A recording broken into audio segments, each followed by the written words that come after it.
Hello everyone. In this video, I am going to explain you the question answers and bookwork of poem Maggie and Millie and Molly and May by Edward Aslin Cummings of class 5th English from book Celebrate Pearson.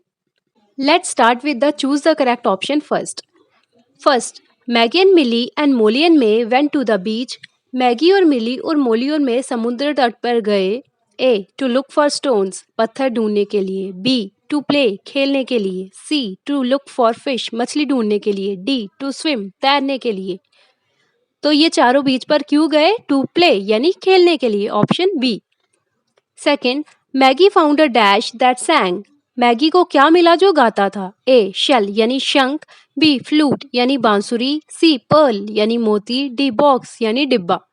तो Maggi को क्या मिला जो गाता था? वो था option A shell यानी शंख. Third, when Maggie heard the sound the shell made. जब मैगी ने आवाज सुनी जो शेल से आती थी. A she threw the shell away. उसने शेल को फेंक दिया. B she started singing. उसने गाना गाना शुरू कर दिया.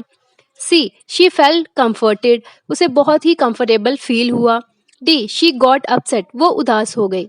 Answer is option C she felt comforted यानी उसे साउंड सुन के बहुत ही कंफर्टेबल फील हुआ. Fourth, Milly made friends with the lost. Milly ने खोए हुए किससे दोस्ती की? ए क्रैब यानी केकड़ा. B starfish. सी फिश यानी मछली. D snail. सो उसने खोए हुए स्टारफिश से दोस्ती की. Fifth, the horrible thing that Molly was chased by was. वो डरावनी सी चीज जो मोली का पीछा कर रही थी. A a lobster. B a clam. C a crab. D a jellyfish. तो वो डरावनी सी चीज जो मोली का पीछा कर रही थी वो क्या था? ऑप्शन सी क्रैब यानी केकड़ा.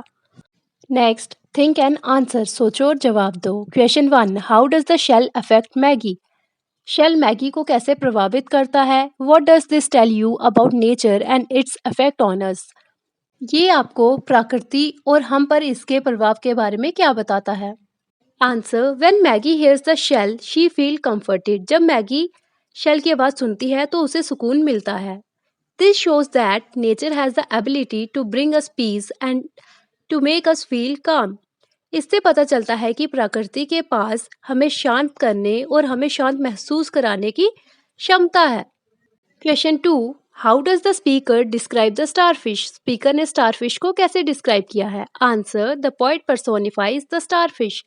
पोइट ने स्टारफिश को पर्सोनिफाई किया है यानी मानवीकरण किया है. He says that the starfish is स्टार्टन्ड.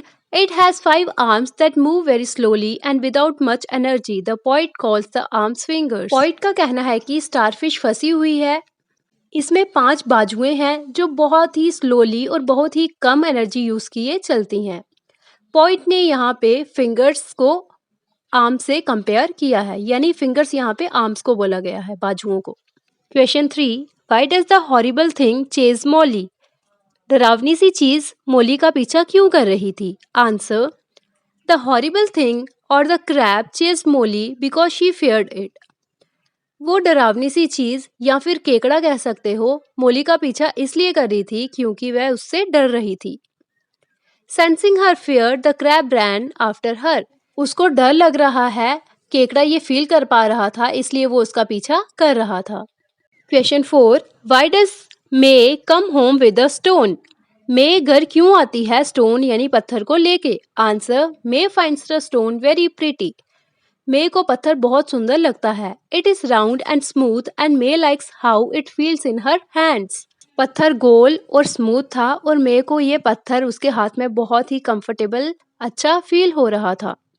Question 5, do you like this poem. क्या आपको ये पोएम पसंद आई? Give reason for your answer.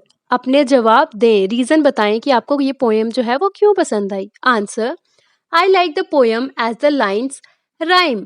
मुझे ये पोएम पसंद है क्योंकि जो इसमें राइमिंग स्कीम चल रही है. The poem helps me to imagine the scene at the beach and the fact that the things that the girls find on the beach are given human qualities make the poem very interesting for me. Poem मुझे बीच का जो scene था वो imagine करने में help करती है. लड़कियों को समुद्र पे जो चीज़ें मिलती हैं उससे ह्यूमन नेचर जो है वो जतलाता है और ह्यूमन क्वालिटीज़ जो इस पोएम में दी गई हैं वो इस पोएम को और ज़्यादा इंटरेस्टिंग बनाती हैं. Next is appreciation. A simile is a word or phrase that compares one thing with another using the word like or as. Simile वो शब्द या फिर वो फ्रेज होता है आधा सेंटेंस जिसका हाफ मीनिंग हो, कंप्लीट नहीं हो. सिमिली यानी वो वर्ड या वो फ्रेज जो एक चीज को दूसरी चीज से कंपेयर करता है. और कंपेयर में कौन सा वर्ड का यूज करते हैं हम, लाइक या फिर as. Have a look at the exercise. Filling the blanks to make similes of your own. Blank को फिल करें खुद की सिमिलीज बनाने के लिए. First is as busy as. Busy किसकी तरह है, bee. Second as wise as. समझदार किसकी तरह है, एन आउल. सिंग लाइक, गाना किसकी तरह गाओ, a nightingale. As cool as, cucumber यानी खीरा. एज वाइट एज, सफेद किसकी तरह हो, snow. Run like the wind. As fresh as, daisy. As cute as a baby. आपने नोटिस किया होगा इन सभी सिमिलीज में हमने एज का यूज किया है. कंपैरिजन हमेशा लाइक और एज का यूज करके ही होता है. Next is activities celebrating sustainable development. यहाँ पे कुछ कॉजेज हैं मराइन पोल्यूशन के और कुछ उसकी प्रिवेंशंस हैं. पहला है cause, dumping of oil into the sea, oil spills in the sea. Second is littering. Third is industrial waste thrown into the sea. Next is the ocean mining and the next is chemical fertilisers. और इनके preventions क्या हैं, इनको रोकने का क्या procedure है. Proper disposal of plastics and other recyclable materials to send them from ending up in the ocean. Next, prevent oil spills. Next, prevent industrial waste being dumped into the sea. Hope you understand well. Check out playlist class 5th English for more topics related to your book. And don't forget to like, subscribe and share. Thanks for watching.